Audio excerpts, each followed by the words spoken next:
C'est une tradition qui attire chaque année plus de 1200 personnes. Il s'agit des journées Chouane organisées depuis des décennies par Jean Auguy, puis par son jeune successeur Xavier de Hautefeuille. Des dizaines d'écrivains et de conférenciers se retrouvent début septembre au cœur de la région Poitou-Charentes, à Chiré en Montreuil. Créées à l'initiative de Jean Auguy, les journées Chouane se déroulent depuis plus de 40 ans à Chiré-en-Montreuil, commune du centre-ouest de la France, au cœur du Poitou-Charentes.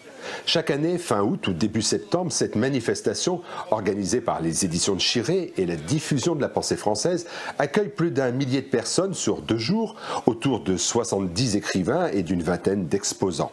Cette année, Xavier de Hautefeuille, organisateur de ce rassemblement, avait invité l'historien de la Révolution française, Philippe Pichot-Bravard, mais aussi le spécialiste de l'Afrique Bernard Lugan, Pierre Hillard, docteur en sciences politiques et contempteur de la mondialisation, ou encore le père Jean-Paul Argouache, figure religieuse incontournable du monde du scoutisme et de la tradition. Ce qui fait que Kadhafi va établir son pouvoir sur l'alliance des tribus.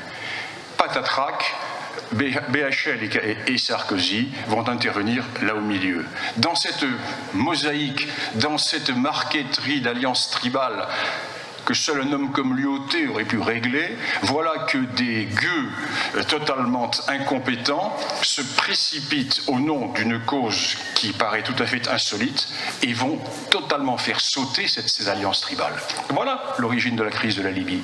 J'ai écrit, il y a 10 ans de ça, déjà, un bouquin intitulé « La décomposition des nations européennes », avec un sous-titre « De l'Union euro-atlantique à l'État mondial », et je voulais montrer dans ce livre que la construction européenne n'était pas une finalité, mais une étape vers d'abord une Europe des régions, elle-même s'intégrant dans un marché transatlantique, une Union euro-atlantique, ce bloc euro-atlantique étant le marchepied vers l'État mondial. Eh bien, on y est, avec la volonté de mettre en place, normalement pour l'année prochaine, en théorie l'année prochaine, un marché transatlantique. Et ce qui se passe actuellement avec la décomposition des États occidentaux,